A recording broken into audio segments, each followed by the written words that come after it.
Okay, so rear delt pull through, we'll just cover that real quick. So all that is same thing, hook this top foot on the bench, extend this lower one out, press put this hand on the ground, and all we're gonna do is we're gonna pull up and then extend the shoulder out that way.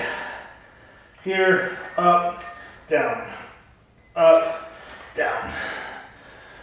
For the sake of variety, we can make some small changes to it. We kind of covered this and the other stuff on kind of like rear delt, medial delt training, just deltoid training in general, and kind of the difference between doing flies versus like pull through exercises. Pull throughs are always going to have some, depending on how much of a row it is and how much you allow the elbow to bend versus trying to keep it straight, is going to change how much rotation the shoulder joint goes through. And it's good to do both.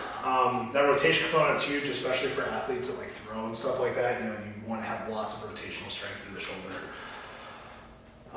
Usually for like, and it's good for like mobility and stuff. If your goals are strictly hypertrophy and bodybuilding, it doesn't matter as much, but you can still get a really good hypertrophy stimulus that way, and it also has the added benefit of you're exploring more ranges of motion, you're getting used to more movements, you're reducing your injury risk if you ever have to do movements like that in kind of like a real life kind of context.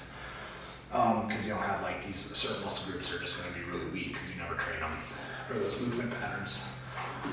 So anyways, yeah, so we can do this for the sake of variety. We can kind of do this where like we cross our arm kind of over the face, and we can do kind of like these high pull throughs here.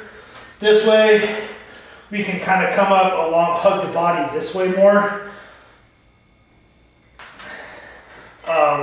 We can also play around with like angling our body so we can kind of like lean back a little bit with it. That's going to kind of stretch this whole, it's going to train this lengthened position a lot more, and we can come up that way.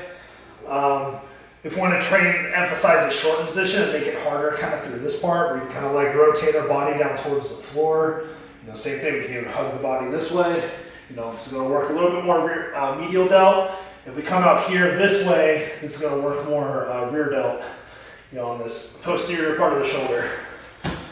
So that's kind of the main premise. You don't have to use a dumbbell. You can use a cable version if you want. We covered this earlier.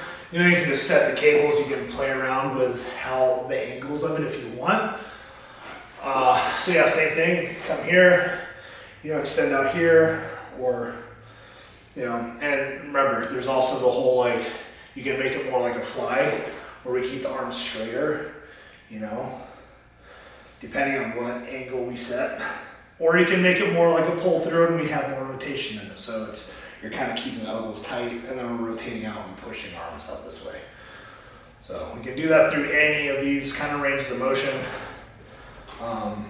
For most of them, if I do pick like a variation for that day, or I try to stay within variation to keep the weights generally the same, it just makes it easier for me to quantify training stress a little bit better.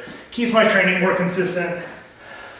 I've learned taking exercises that I'm really strong at and then, switching over to exercises that I'm really weak at for long periods of time. I'm not really exposing those movement patterns to heavier weights. I tend to lose some strength and I even lose muscle mass sometimes. So it's good to kind of mix it up more frequently versus doing these long blocks where I'm going to focus on the variation of it that I'm super weak at, and then I'll go back to a variation I'm really strong at.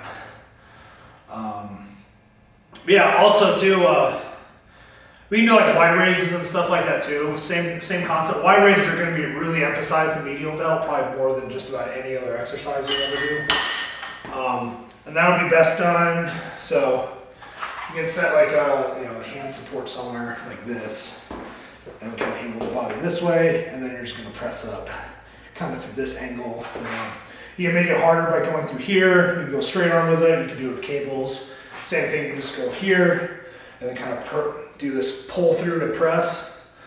So you don't have to do that version. As a default, I would do that version because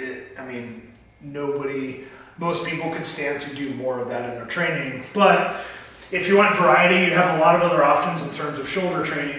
If you have like very specific issues or things you want to work on, or you have some problems with some of these exercises, let me know. And I'll be glad to reach out to you and we'll work through whatever specific situation you got going on. So anyways, yeah, for the purposes of that, those are kind of your options, and it's really just a catch-all, like, hey, like, you're gonna work, like you're really gonna prioritize deltoids for that block of your training. So, and it's generally gonna be the rear delt bias mostly. So anyways, yeah, let me know if you got any questions and I'll get back to you. Thanks.